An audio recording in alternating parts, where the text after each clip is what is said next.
Voilà, salut à vous chers amis, chers internautes, c'est un grand plaisir pour moi de vous retrouver en cette début de semaine pour votre rubrique Prière à quelqu'un qui me regarde. Nous voulons nous appuyer sur la parole de Dieu comme à l'accoutumée afin de pouvoir vous apporter le message et la prière. Nous allons donc prendre nos Bibles très rapidement dans le livre de 1 Samuel, le chapitre 17, à partir du verset 55. Je vais faire la lecture.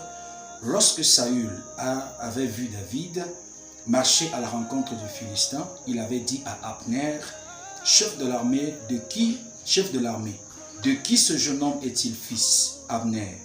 Abner répondit, aussi vrai que ton âme est vivante, ô roi, je l'ignore. Informe-toi donc de qui ce jeune homme est fils, dit le roi. Et quand David fut de retour, après avoir tué le Philistin, Abner le prit et le mena devant Saül. David avait à la main la tête du Philistin. Saül lui dit, de qui es-tu fils, jeune homme? Et David répondit, je suis fils de ton serviteur Isaïe, le Bethléemite. Gloire à Dieu. Je vais parler rapidement ce soir sur ce que j'ai intitulé tes œuvres vont t'introduire et ton talent va t'annoncer. Tes œuvres ou alors tes actions vont t'annoncer et tes œuvres et ton talent va t'introduire. Alléluia. Ici, nous faisons face à l'histoire, n'est-ce pas, d'un jeune homme qui n'était jusqu'ici, n'est-ce pas, inconnu du grand public, inconnu même, n'est-ce pas, en termes de capacité, de potentiel et de ce qu'il était vraiment capable de faire. Vous savez, aujourd'hui, on a cette habitude fâcheuse, n'est-ce pas, de jauger les talents des gens en fonction de leur niveau d'éducation, du nombre de diplômes qu'ils ont reçus, qu'ils ont eu à voir en fonction de leur cursus scolaire, même de la famille à laquelle ils viennent. Mais il faut avouer effectivement que c'est une façon maladroite et même malheureuse, effectivement, n'est-ce pas, de jauger les gens. Gloire à Jésus, c'est la raison pour laquelle il y a beaucoup de surprises dans la vie. Je ne sais pas qui t'a méprisé au passage, je ne sais pas, n'est-ce pas, qui t'a dévalorisé, je ne sais pas qui n'a pas cru en toi, mais je voudrais que tu saches et que tu comprennes aujourd'hui qu'il y a quelque chose que tu as en toi et que tu dois valoriser. Quelque chose, si tu la mets en valeur, les nations vont accourir à tes pieds parce qu'il y a un trésor que Dieu a mis en toi. David est né dans une famille où la seule tâche qu'il avait reçue, n'est-ce pas, de pouvoir accomplir, c'était de garder les brebis, c'est-à-dire être un berger, pendant que ses frères avaient, n'est-ce pas, des positions nobles au sein de la famille. David, n'est-ce pas, lui s'occupait des animaux en brousse. Et vous savez, en Israël, c'était la tâche de ceux-là qui étaient véritablement considérés comme étant les moins importants dans leur société aujourd'hui.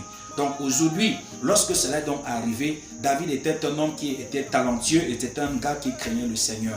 Et lorsque l'opportunité a été présentée, Dieu lui a offert une opportunité sur le plateau en or, afin que David puisse être capable de montrer qu'il avait non seulement le talent, mais qu'il avait le Dieu, n'est-ce pas, d'Israël qui était avec lui. Lorsque vous associez le talent et Dieu, bien aimé, je peux vous garantir dans la vie que rien ne peut vous échapper. Le monde sera à vos pieds et le monde va vous suivre. Même si les hommes ne n'acquiescent pas la tête, même si les hommes ne s'accordent pas avec vous, même si les hommes vous maîtrisent, il y a quelque chose que vous avez et la chose la plus importante que vous avez en vous, c'est le talent que Dieu vous a donné et vous avez besoin du Dieu qui vous a donné le talent. Donc lorsque David est arrivé, la Bible déclare qu'il n'y avait personne qui pouvait combattre le Philistin appelé Goliath. Mais quand David est venu, il s'est renseigné au sujet, n'est-ce pas, de ce qu'on allait donner à la personne qui allait vaincre cet individu.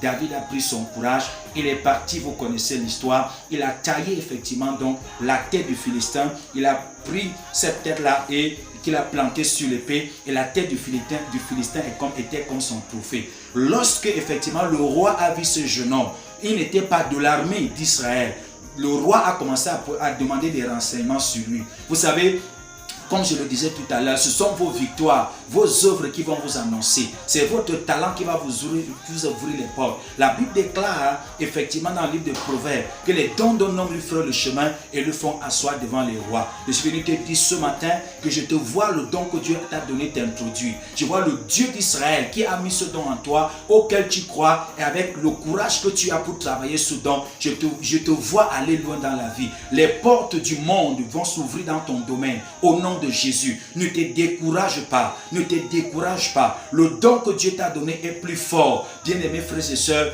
que les contestations qui sont, n'est-ce pas, autour de toi. Je suis venu t'annoncer ce jour que les hommes et les femmes autour de toi qui ne croyaient pas en toi, n'est-ce pas, seront surpris de la qualité des personnes qui vont demander après toi et qui vont prendre, n'est-ce pas, les renseignements en ce qui te concerne. Je te vois aller loin. Que le Dieu d'Israël te bénisse. Ce Dieu qui a distingué David, je le vois te distinguer. Ton don et ton talent vont t'amener loin. Associé à la présence de Dieu, tu vas faire des exploits et tu vas surprendre plus d'une personne au nom de Jésus. Au dépit de tes diplômes, au-delà de ton potentiel, n'est-ce pas, acquis sur les bancs, il y a un talent que Dieu a mis à l'intérieur de toi. Le jour où tu vas commencer à le mettre en exergue, en mettant de côté le candidaton et la peur des hommes, en associant Dieu, tu vas devenir un succès et tout le monde saura que tu es un succès parce que personne ne pourra nier effectivement les preuves que tu vas apporter.